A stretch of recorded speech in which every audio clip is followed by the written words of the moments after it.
So before we start talking about Nolan's Batman trilogy, out of interest, who is your favourite Batman? Adam West. Not even a... Adam West. Not even a moment of hesitation. Adam West. Adam West is my Batman. Nobody else. Hashtag my Batman. No, for anyone else, Batfleck can fuck off my dong. Adam West.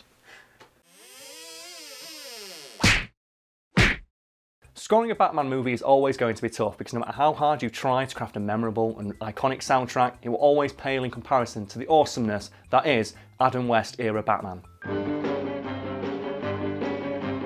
That said, Hans Zimmer sure as shit crammed as many Easter eggs as he could into the Batman soundtrack for the Nolan movies. So go on, let's begin with Batman Begins. Seems appropriate. Well, if you look at the track titles for the OST for Batman Begins, the names of which I can barely pronounce, and you're going to put below here for the audience at home that you can see on that screen in front of you, you may think initially that looks like a bunch of fucking gibberish. However, if you are familiar with mammal biology at all, you'll recognise those titles as the names of bats. Ooh, clever. Yes, clever. Lots of little bats.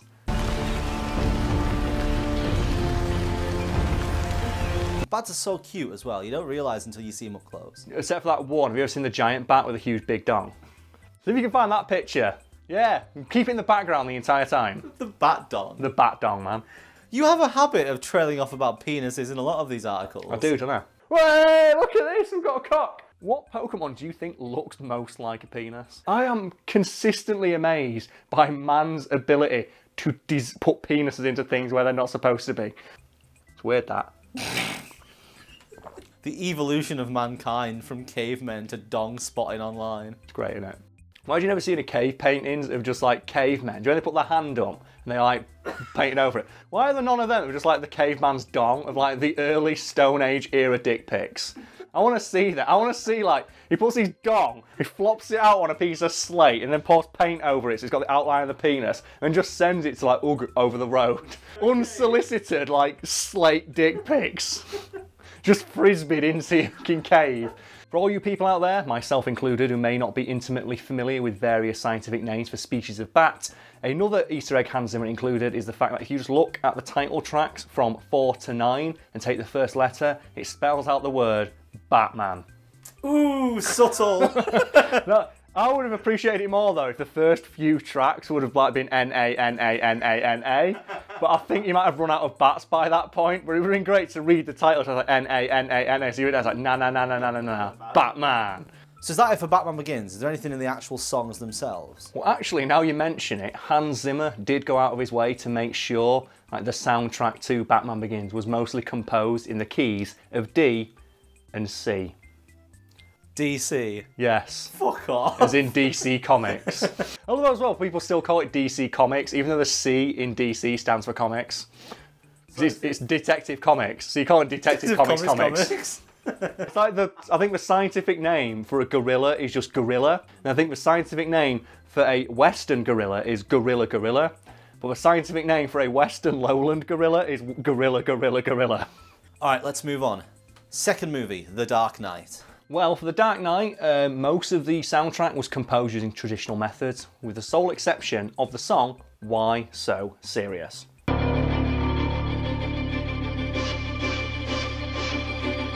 throughout The Dark Knight, portions of that song are played and used as the Joker's leitmotif. And what's so special about that song? Well, rather than playing the stringed instruments with like bows, Hans Zimmer had like all the violinists and cellists play with razor blades. And the idea was like the tortured, like frantic sound you get will be reminiscent of the Joker's psyche.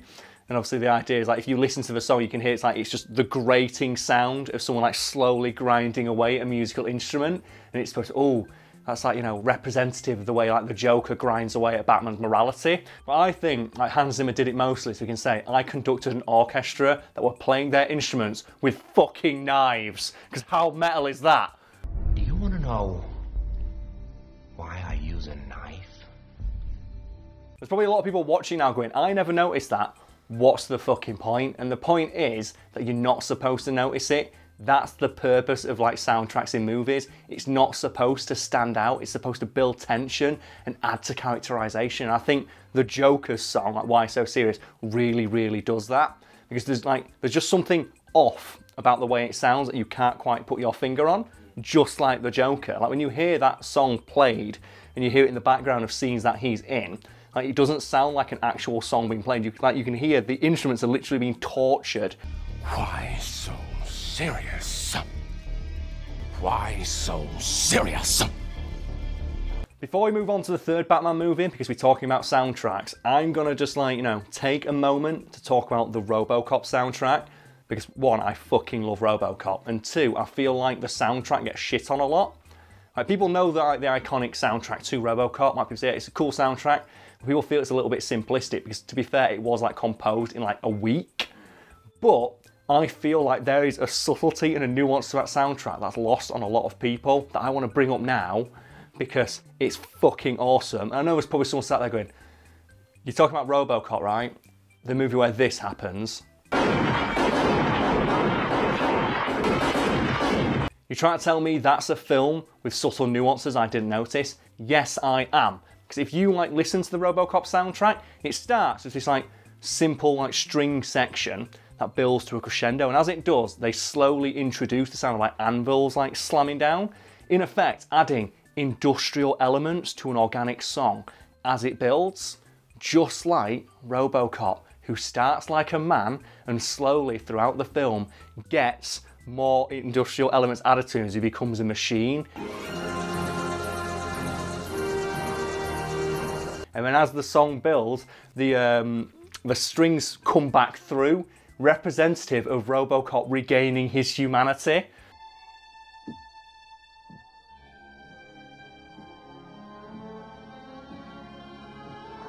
And I think that's fucking dope. That's great. And like, that's lost on a lot of people. It was lost on me for the longest time until like I was in like a film class at university, just for fun, because I'm a nerd.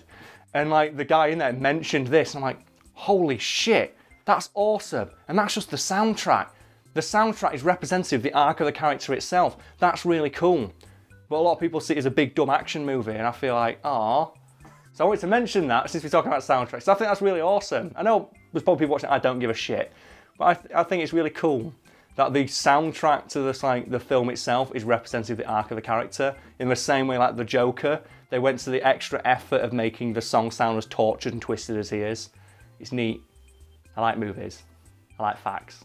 Moving on to the third film in the Nolan Batman Trilogy, Zimmer similarly went to some rather extreme lengths to ensure he got just the right sound. For example, for the prominent chant heard throughout the film,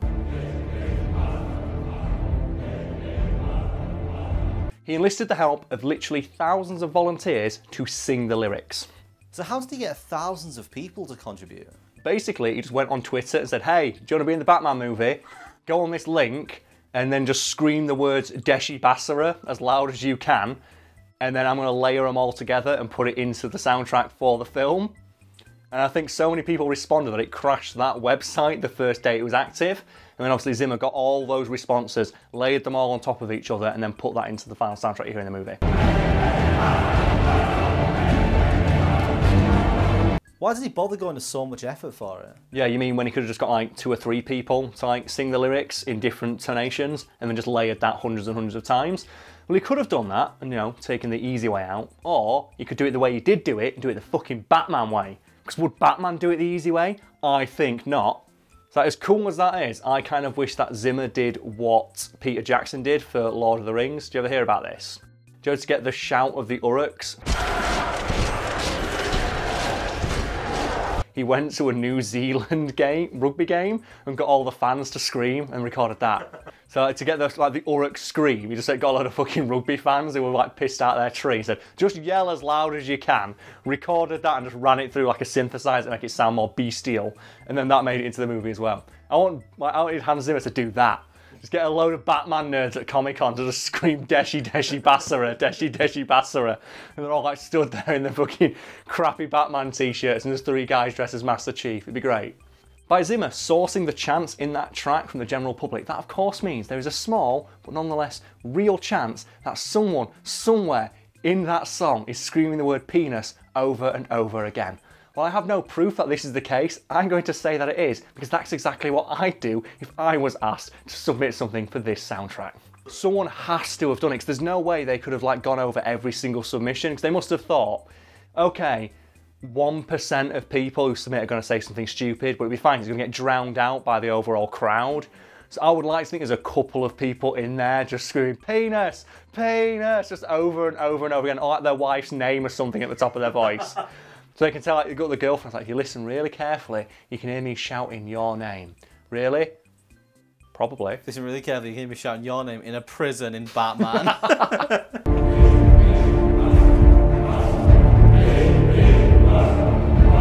So what does Deshi Basara actually mean? Nobody knows because Hans Zimmer refuses to reveal what it means. And I'm going to go out on a limb and just say it means Bane's penis is biggest in whatever language they're speaking, because nobody can correct me. So seeing as we've mentioned him, we can't stop this video without talking about Adam West Batman. Oh, Adam Wee. Oh, go on then. What are we talking about with Adam Wee Batman? The classic, which one do you think is your favourite Adam West Batman tool? I remember distinctly there is an episode or a Batman like movie where the leaders of the world are disintegrated.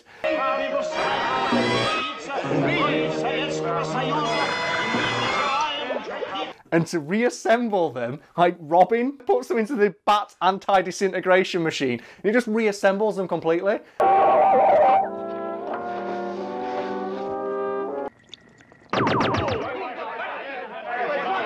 And that's great. I love that.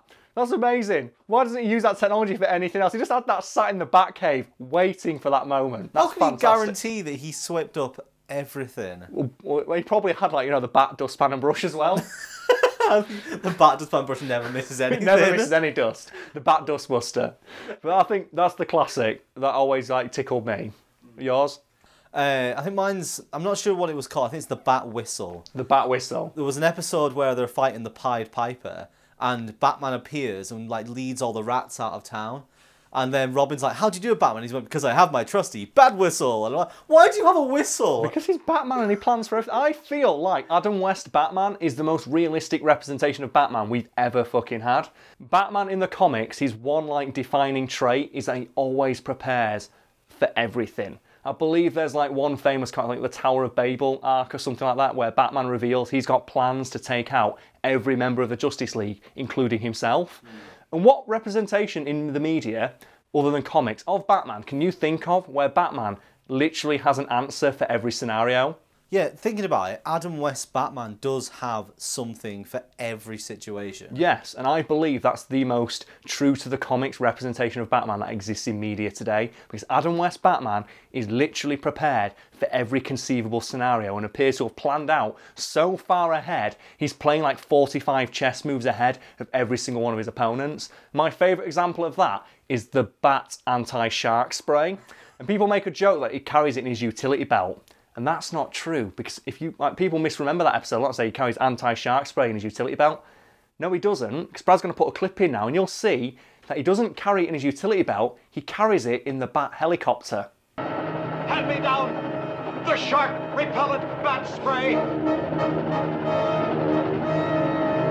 Let's just unpack that scene for a moment. Batman carries anti-shark spray in his helicopter, meaning he is actively anticipating and is prepared for a mid-air shark attack.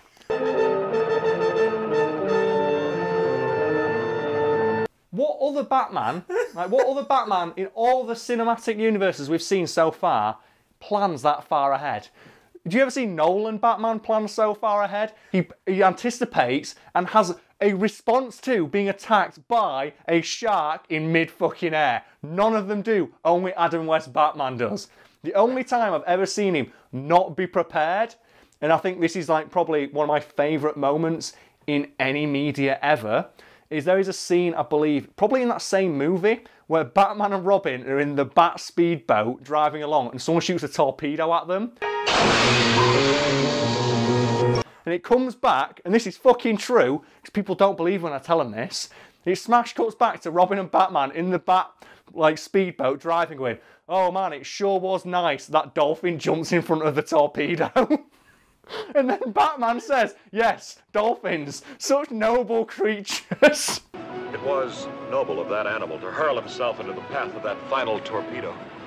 As funny as that is, I feel like that ruins the character because, like, Batman literally had no answer for that scenario. This is the same man who plans for mid-air shark attacks, and he didn't have anything on his boat to counter a torpedo.